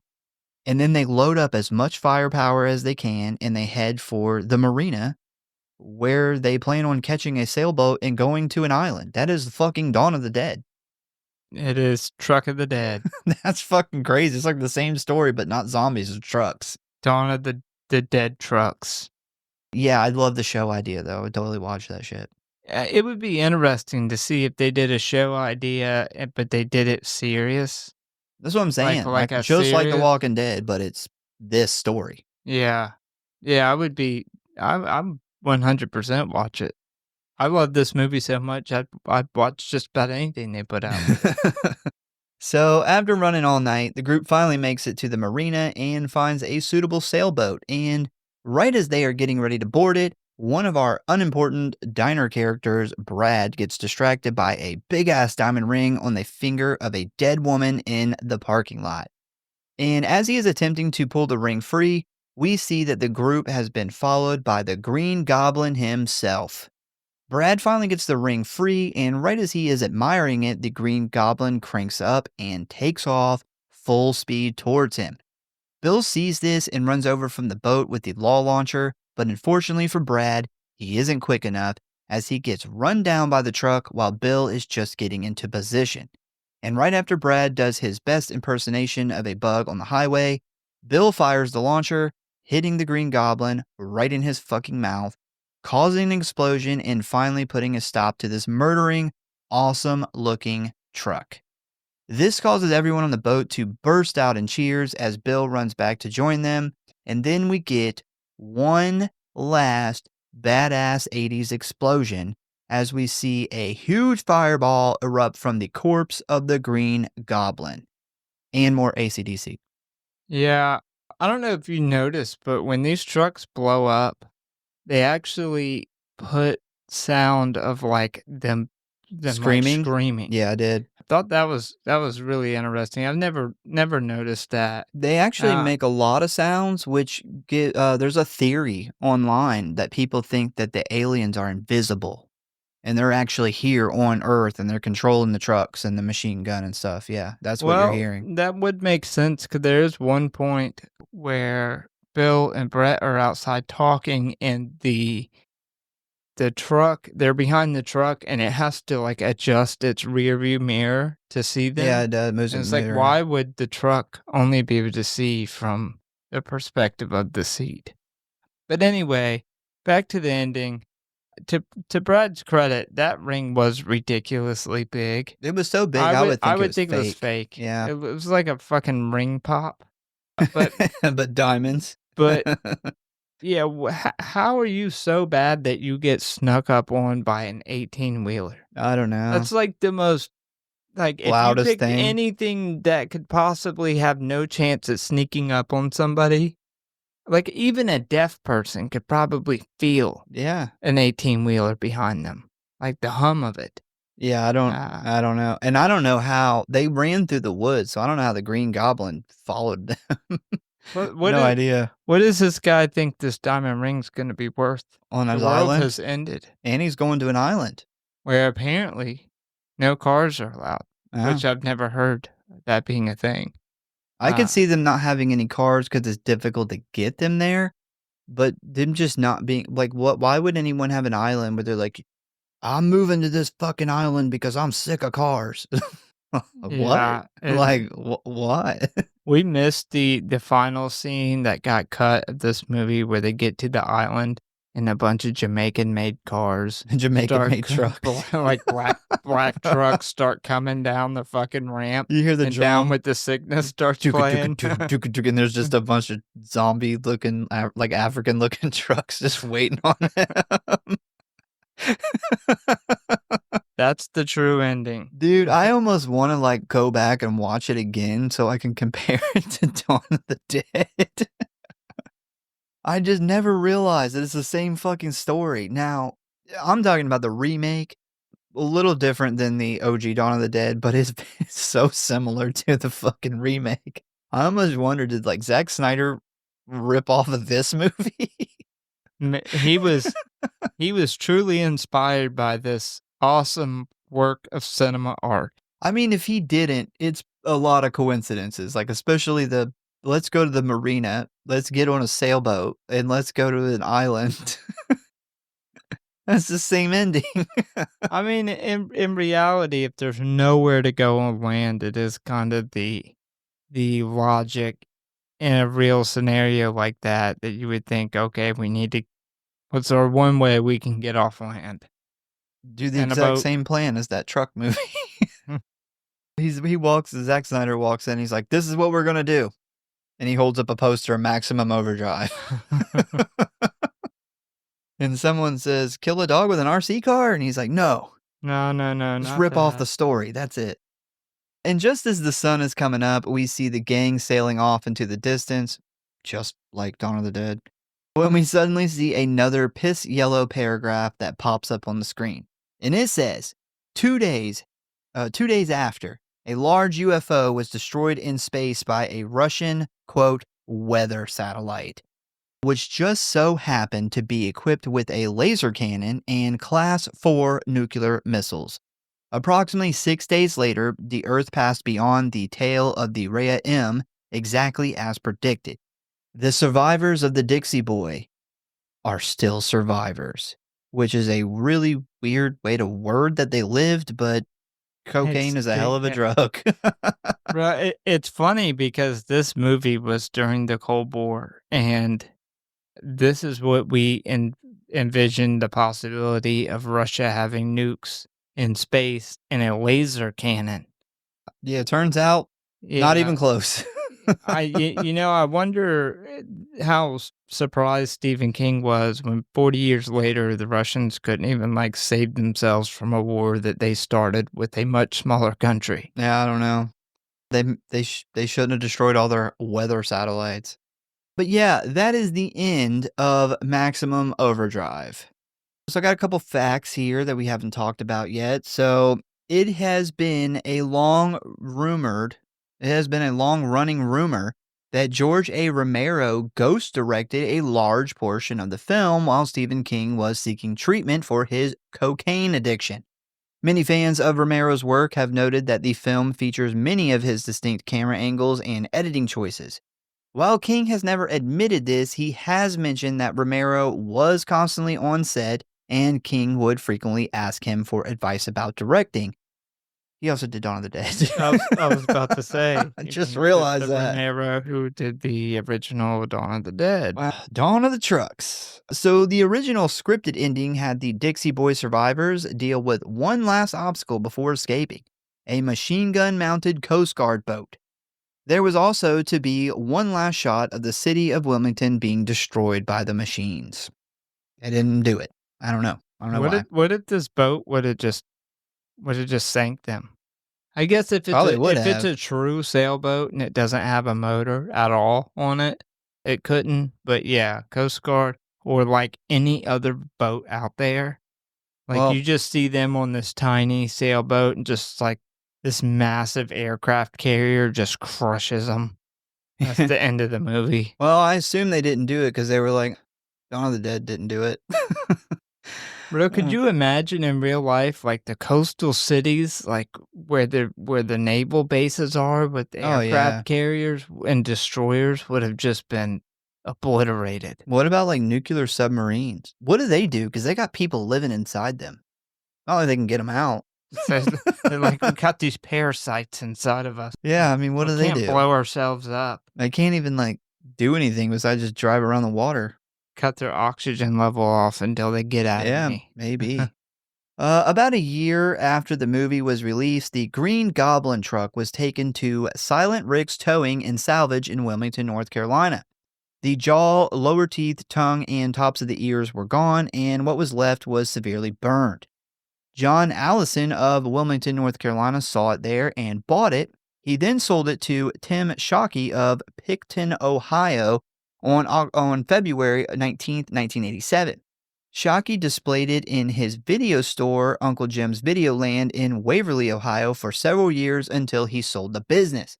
The truck sat in his backyard for about 20 years until 2011, when he moved it into his garage and started restoring it. He spent 2 years restoring the head, and once it was all fully restored, he began traveling across the U.S. and Canada, showing it off at horror and comic conventions. Good for him. Damn, I thought you were going to tell me he started traveling around the country running people over. No, we didn't do that. So, ratings and kill count. Total kills, 26. A lot of kills. A lot of dead bodies. Yeah, and that comes from Dead Meat's kill count. I attempted to count it, but it took me days to write the plot, so I kept losing count, and I was like, just throwing in the towel. The woman in purple who was thrown through her car windshield, the motorcyclist who fell off the bridge, the truck driver who fell off the bridge in his truck, the other motorcyclist who crashed through the windshield, the arcade guy who got electrocuted by the arcade game, a Little League coach who was shot to death with the soda cans, baseball kid 1, 2, and 3, soda cans, one of them was flattened by the steamroller, gas station guy who was killed by a truck, the bike ride boy 1, 2, 3, 4, and 5, killed by various machines, a window woman who was strangled by her hairdryer, Duncan who was hit by the garbage truck, Camp, the Bible salesman, was killed by Green Goblin, Bubba was shot with the machine gun, Drunk guy number 1, gunned down by truck. Drunk guy number 2, gunned down by truck. Drunk guy 3, gunned down by truck. Wanda June was shot with a machine gun, and the body in the road was run over by the Green Goblin. The Marina dead lady was found in her car dead via a crash. And finally, number 26, Brad, who was run over by the Green Goblin truck. A lot of kills. Favorite kill? You are up first. So I had to go with my favorite, Duncan getting obliterated by the semi. I thought it was super brutal, bloody, very realistic. Pretty easy one for me on number 1. A lot of these kills we didn't actually get to see, so I'm only counting the kills that we actually got to see on screen because there's a lot of like awesome dead bodies and different kills. My second would have to be the kid getting steamrolled just because it was such a shock. I really wish we'd have got to see because we do get an awesome practical effect of it. I wish we'd have got to see more. But man, it's really hard because the soda can guy getting fucking the coach dying by the soda machine is just such a memorable scene for me. Yeah, there's some good ones. I went with the Little League coach. That's my favorite kill. Killed by the drink machine, of course. And my second was the baseball kid who got killed with the steamroller.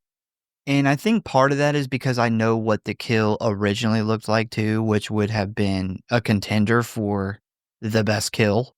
I mean, it looked good too. It was not nearly as good as it sounded like before they had to cut it, but I mean, it was good enough to be my second. Like they show a kid getting flattened with the steamroller. They just cut it right after. Yeah, and another thing I did with this movie, I didn't really go by like I normally do, like maybe what I think looks the best or the coolest. I actually went with what was the funnest for me and what the kills that I actually look forward to the most. And these are two that are absolutely cemented into my fucking brain. All right, so rating. Well, I can tell you my rating. It was hard because it's an awful movie, but it also is a movie I really enjoy. So I settled on a 3.8. Despite the ridiculous script, campy one-liners, and overwritten characters, it holds a special place in my heart. Just always will. I enjoy it every time I watch it. They definitely didn't hold back on the gore and the brutality and the blood, which I love. Good practical effects. The practical effects combined with like the awesome explosions and the AC/DC soundtrack give this movie the big budget feel with a B-movie script, which is a very unique situation that only somebody like Stephen King could bring about. More than anything for me though, this movie's just fun. It's a great mix of humor, horror, gore, action, and absolute fucking ridiculousness that only a fucked up Stephen King could give us. Man, this was a really difficult movie to rate. This is probably the hardest movie I've rated since we've done this show. I mean, honestly, man, as a film, it's a 2, but for fun, it's a 5. If I had to settle it like on one rating, I went with a 4. It's not a 4 film, but it's a 4 to me. It's not a 3.8 film either, but yeah. Yeah. I mean, I wish I could give it a 5. I love it. It's definitely a 5 for fun. But as fun as it is, there are some really awful things that go on into it. Some things that just don't make sense or just bad acting or whatever. But yeah, I can't give it under a 4 because I just love it that much. It's just one of those movies you can't just go into it with a serious mindset. Fuck no. This is definitely the best thing to do with this movie is watch it with friends and, I don't know, have some beers or get stoned or something. And it's a 5 movie if you do that, for sure. Yeah, it is undoubtedly a fun movie. If it didn't check any other boxes, it's a fun movie. We know those like wine drinking fucking movie snobs. Yeah. Critics, they don't like fun, and it's why they hated this movie. Yeah. Well, that's going to be our take on Maximum Overdrive. It was fun. I love talking about this movie. We'll probably cover it again in like 2 or 3 years.